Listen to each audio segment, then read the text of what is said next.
Okay, well, welcome to day 4 of App Promotion Summit Berlin. This is the App Engagement Zone. We're going to be talking everything app engagement today. Welcome to everyone in the chat. Hi, Babor. Please say hi. Looking forward to this really good session. We're going to be talking about proven market initiatives for trading apps to keep users active and engaged. Very happy to have Nadia here from Addictive, and she'll be talking to Renata from IQ Options. So I'm going to hand over to them now. Please give them a big App Promotion Summit Berlin virtual welcome to the stage. Over to you, Nadia and Renata.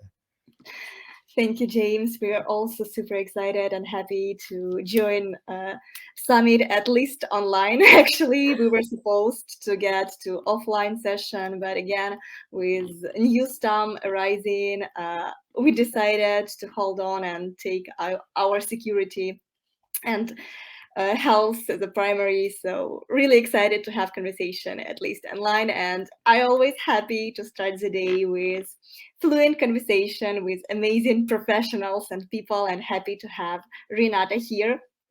Addictive, a quick intro, is one of pioneers in programmatic app retargeting, and we are actually really strong, known to be really strong in gaming vertical, but what most are not knowing, retargeting really amazingly works to engage in users of all verticals. You just need to have right setup for it to work for your application, for your users. And actually, that's why we suggested our amazing partner, IQ Option, to have this session between us to discuss some tips and tricks for re-engagement of trading apps users. And I have Renata with me.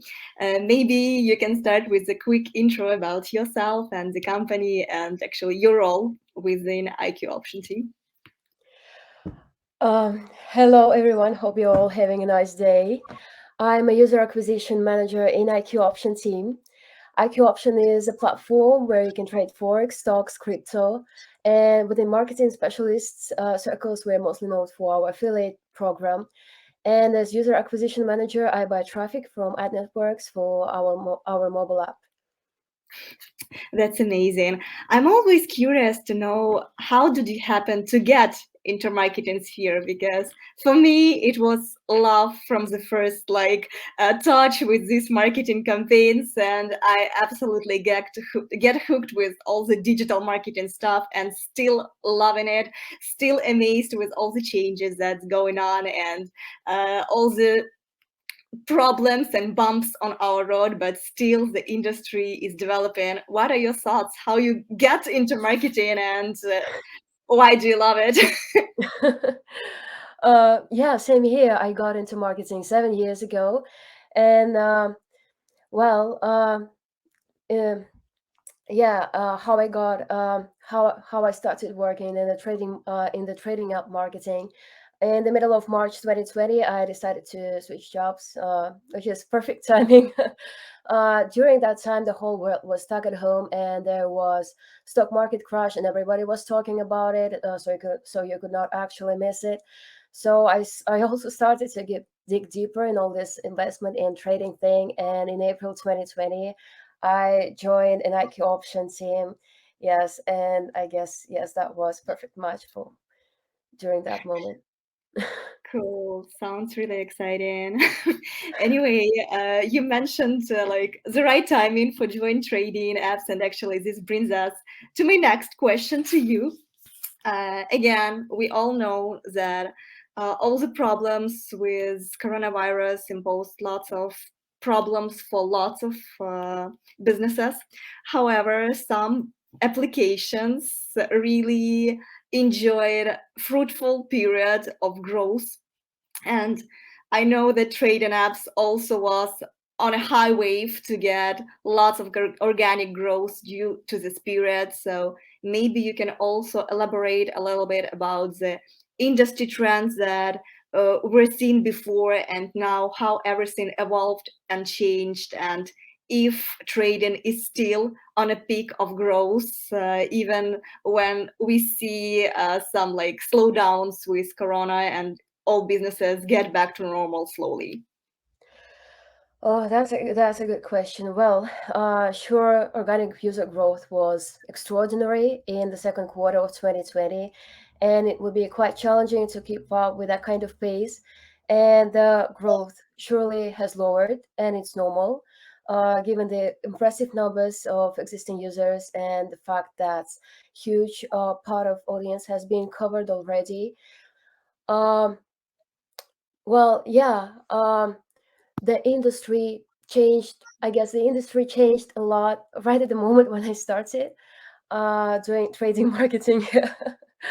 Well, for example, in Russia, here in Russia, before COVID, only a few people might know something about stock markets and trading tools, including high risk ones.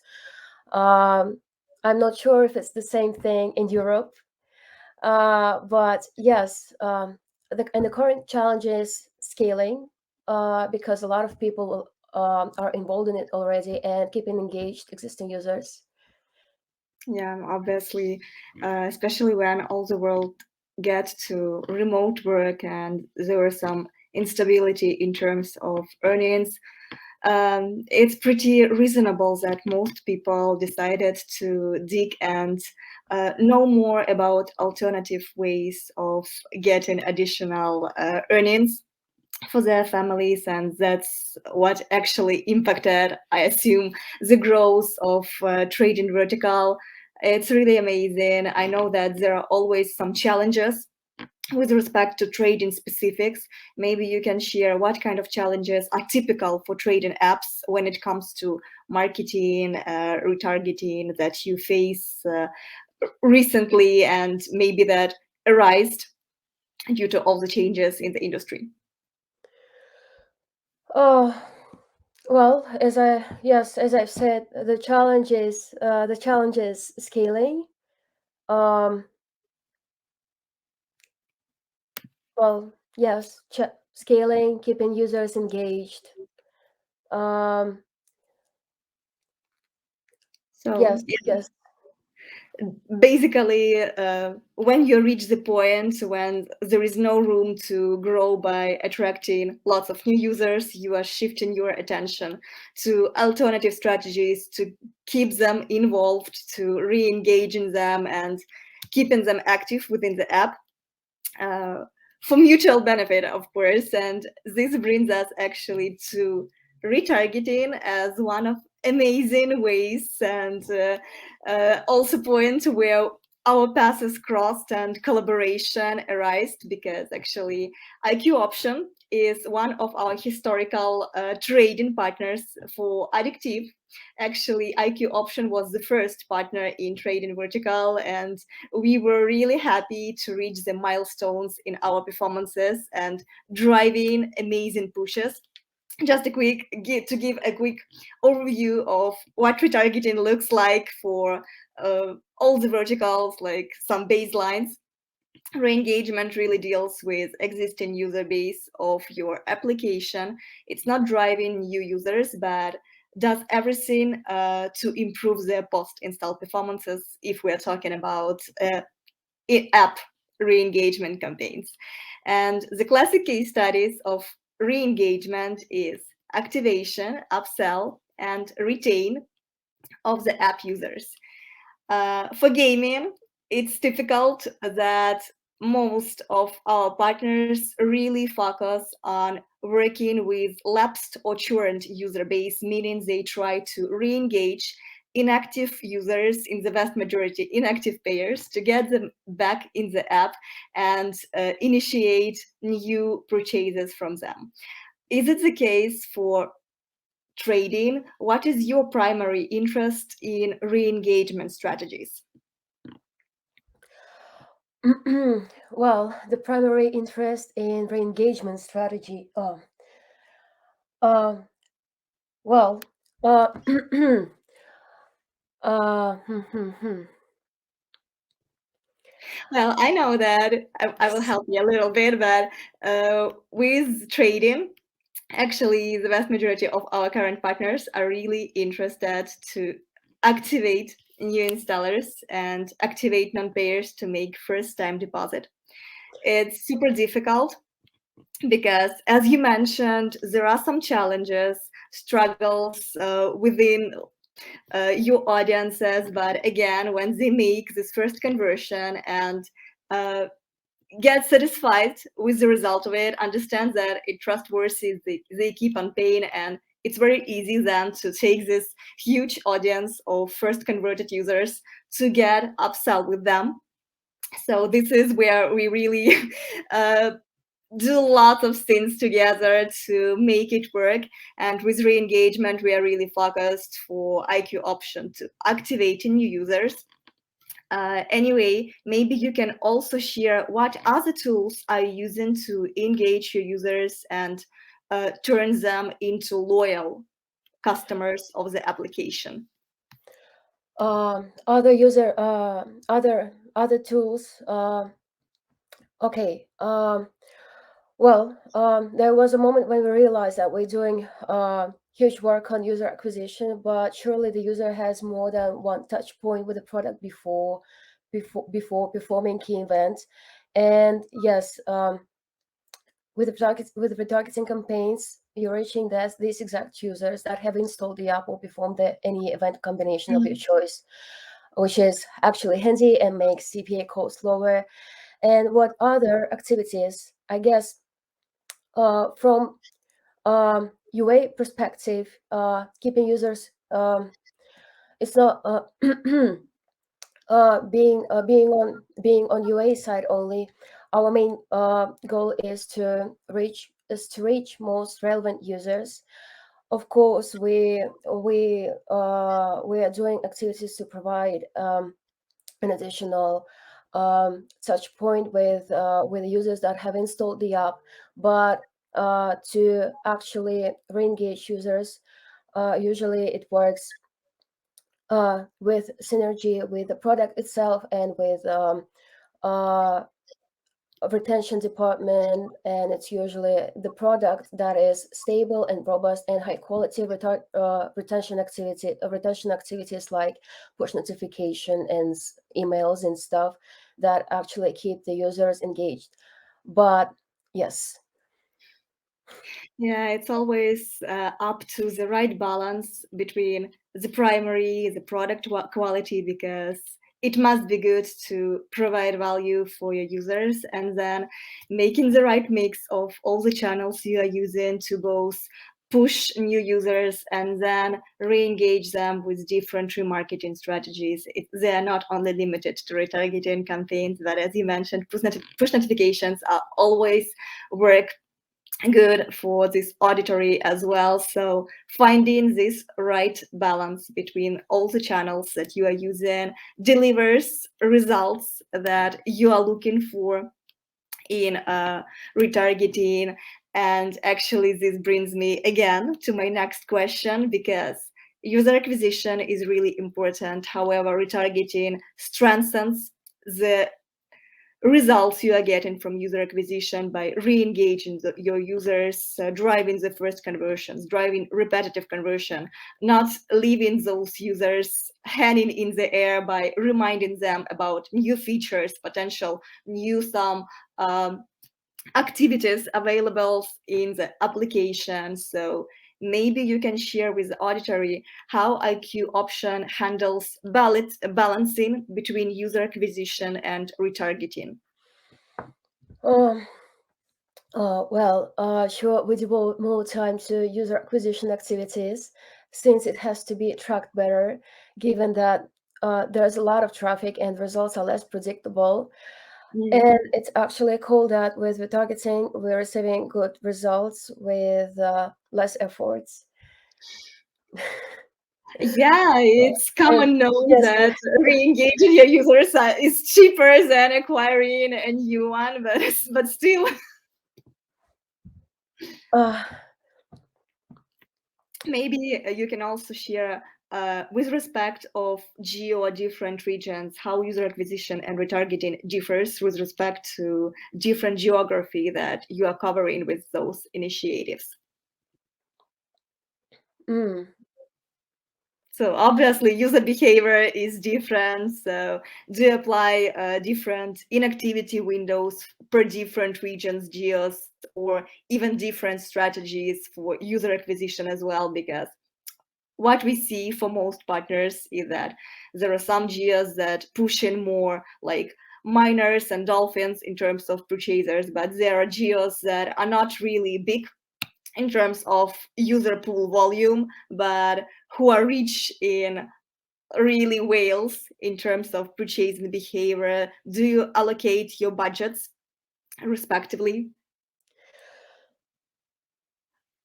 Mm-hmm. Mm-hmm. Well, that depends. Surely we allocate more budget to our to our primary geos and hmm, hmm, hmm. uh All good, all good. I yes. know that it's sometimes difficult and stressful to be bombarded with lots of questions. Actually, we have one question from Nilay. And the question is, which marketing channels are the best choices for trading apps? If it's not confidential information, maybe you can share a few for the auditory to know where to invest more. Because my answer gonna be test and learn. Something that work for one geo won't be working the same for you. And again, you have to take into account your geography, your like specific of trading, is if it's like stocks or involves crypto, because there we also need to take into account legal potential legal implications of the countries, because there are geos where trading might not be as welcomed as in other geos. And again, it's always play and learn approach. What do you think, Renata? Yeah, this test and learn approach is the best, um but may cost quite a lot. Yes. Marketing channels, I guess. I don't know. Uh given that I'm doing enough marketing only from and I buy ads from like from a bunch of ad networks, for the always Facebook and Google Ads always seems like a best option with its best targeting. And Facebook, yes, has the best targeting. Has the best algorithms and targeting tools in the market, and as well as Google. And then if you feel the need to scale, you may try out some video networks, some programmatic tools, and all other style, yes, all other channels.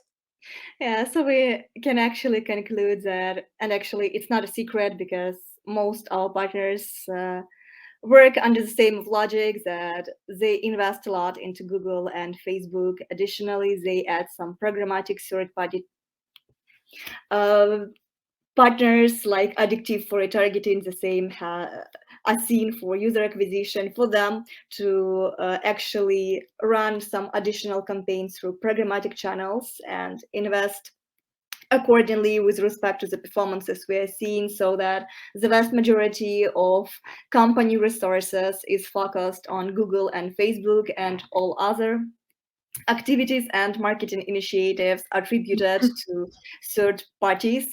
However, if your user acquisition team is big enough to handle both user acquisition for Facebook and Google, and then test some additional SSPs internally, it's also okay. But again, everything depends what resources are available for your company, because again, Renata mentioned that some testing might cost you a lot. User acquisition is unexpected field. Retargeting is a little bit more predictable, especially when you are working with those who are experienced in the vertical and understand the connection between user behavioral patterns and potential outcome, and everything is given to machine learning and programmatic algorithms that really do magic in terms of performances. We have another question. Yes. How do you find engagement loops? Well, very interesting question. Renata, do you want to start, or you want to pass it on me? Yeah, I guess I better pass it on you. So, yeah, when it comes to engaging your users, you really have to understand the right time when you have to push a little bit to get the attention back and to find the sweet spot between giving them chance to convert organically on one hand, and on the other hand, if you're gonna leave them untouched for quite a long time, this might result that you're gonna lose this user completely, and it's gonna cost you a lot to bring such historically lapsed user back, because again, the higher inactivity windows you put on the user cohort you are involving or on remarketing campaigns, the higher costs there will be for reacquisition of those users. And there is a point when it's going to be impossible to reactivate users. So again, everything ends up that you have to do lots of analysis, behavioral analysis of your users, because you, as the owner of a product and owner of all the data applicable for your user, see what are the common patterns of behavior for users, what time it takes them to like make install, then go to registration, and then to making the first time deposit, and then repetitive deposit. What we see again is that registration happens immediately after the install of the app. Then, depending on the geo, first time deposit might occur in 2-3 days. Most also do it like day 0, day 1, day 2, but again, you can give them 3-4 days to think about it, to convert organically, and then starting re-engaging those users. When it comes to upselling existing payers, you have to understand baselines for second, third, fourth deposit, because the more deposit a user is making, less time is taken by him to actually convert again and again. And understanding behavioral patterns for your user base will give you a clues about inactivity windows to be applied. What we do with like most, Renata can confirm, for some auditors we have like 0 inactivity window, but we also run uplift or incrementality test to ensure that re-engagement actually driving the right growth with this user pool. And this is actually my next question to you, Renata, because again, when we're doing with user acquisition, with retargeting, we need to understand what are KPIs that we are using to evaluate the efficiency of marketing initiatives. So what is the primary goal for you when you both acquire users or re-engage them? What is the main KPI that shows you that marketing investments were efficient? Well, I guess as in most marketing campaigns, the key parameter is return on investments, which basically shows how relevant the traffic is. And surely it's first deposit count. In our case, it's deposit count, installs, registrations, and ratios between them. Mm-hmm. So yes, it's not much of a difference from a not much of a difference from a regular. Well, yes, installs. No, yes, it doesn't make sense. Fair enough. Yes, registrations ratios between them, but yes, it mostly FTD count and deposits count and return on investments. Old classic return on investment and user LTVs. Yeah, not much of a difference from the regular UA campaigns. So yeah. And what about incrementality? What is your approach towards it? Well, incrementality, actually, we have done the incrementality test recently, and if it's if we're talking about the same, and so yes, we've done the incrementality test recently, and it showed it actually showed that there's significant lift in conversions when retargeting campaigns were launched. So yes, we were offered to run this test, and it would be a good thing to do this test on a regular basis. So yeah, that's actually what we also do more often for our clients. So lots of attention shifting to retargeting and to Uplift as a tool to actually check the efficiency of retargeting. And again, there is a prejudice that Uplift must be only positive. It's good.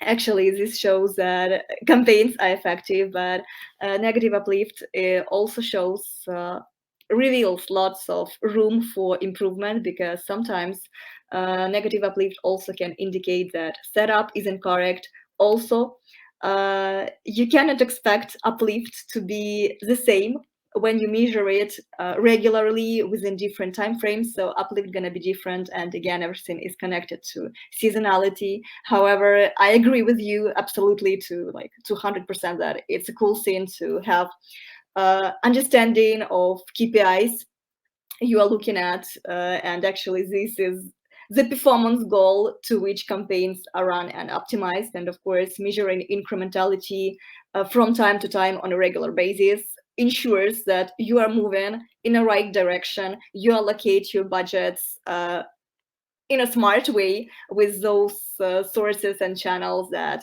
push you more value. And we have another question that Twitter works the best for this category, as well as amazing channel for marketing. Wow, kind of cool question. Renata, do you test Twitter for your marketing campaigns as well? Because so far you mentioned only Google and Facebook. I wouldn't. Yes, Twitter may also work well, but I'm not working with Twitter. May also work well, but I didn't have chance to give to have this but I didn't have chance to try the Twitter myself. So yes, Twitter works, and the other department is actually working with it. But if you're looking for sources that will start to, well, Twitter as a marketing channel is quite peculiar. So yes, if you're looking for a source that will start to work, that is going to work, that yes, that will have better performance with lower CPAs, Twitter might not be an option, well, at first. So Twitter might be an option if you're planning to scale, if you have time to yes, it might be an option if you're planning to scale, but not as the very first marketing channel to work with. So, if I understand it right, when we deal with Twitter, we can expect the growth in auditories, but CPRs for those users might be higher comparing to Facebook and Google. And again, Yes. it brings us to the point that you have to have additional budgets, understanding how different channels perform in terms of costs of users that you are acquiring. But again, at the end of the day, even if your bids with Twitter are gonna be high, but you see that these campaigns drive you the right performance with respect with ROAS and user LTV, it might worth testing it as well. Again, I'm not sure, because I also have never experience with working with Twitter. I'm not sure what are the minimal budgets to invest in Twitter to start getting the results you're looking for. But everything worth testing, especially when you have budgets for it. And when it comes to user acquisition and retargeting campaigns, you can directly impact like milestones for bids for users you want to pay for acquisition and retargeting. And another alternative to work with is also creatives, because it also matters a lot with what message you are approaching your users with, both user acquisition campaigns, re-engagement campaigns.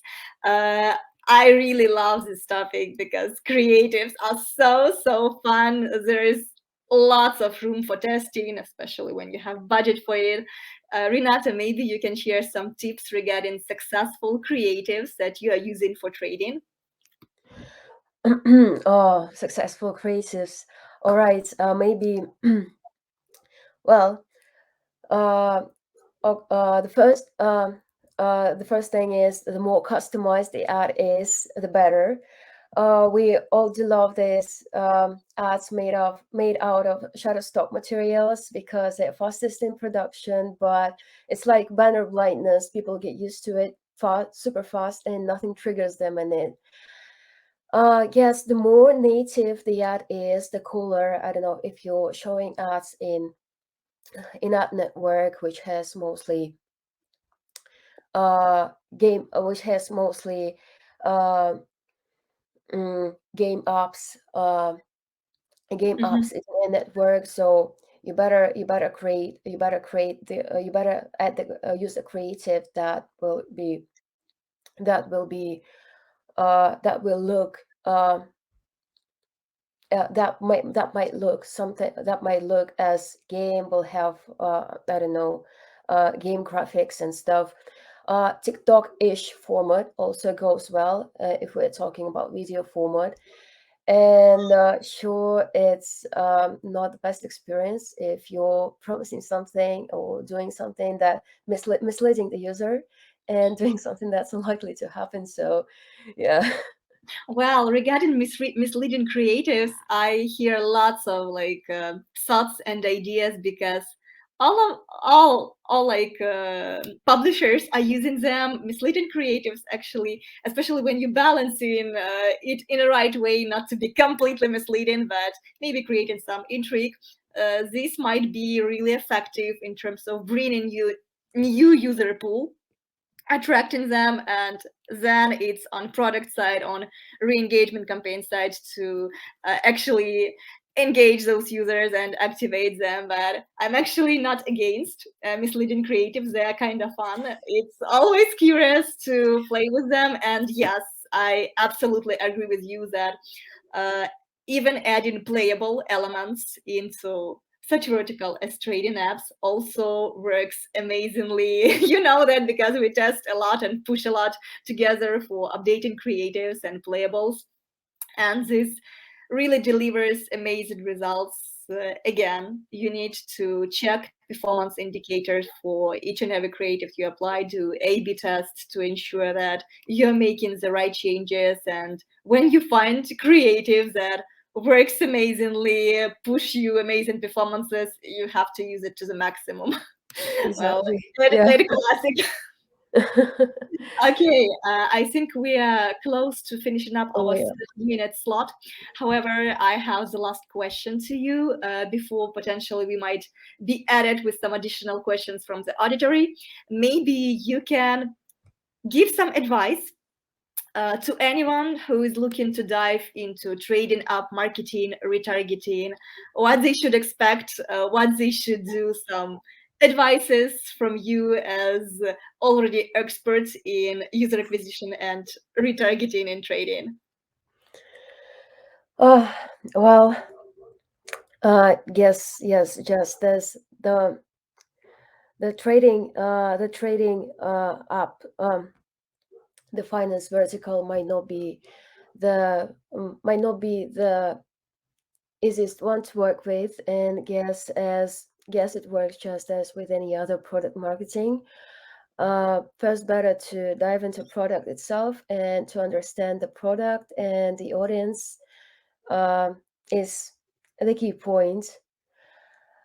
In terms of marketing, I guess Well, yes, it's just a tool. In terms of marketing channels, it's just a tool to learn, and a tool to learn. And when you when you're working with a lot of when you're working with a lot of channels, you realize that never mind how different they may seem, they all quite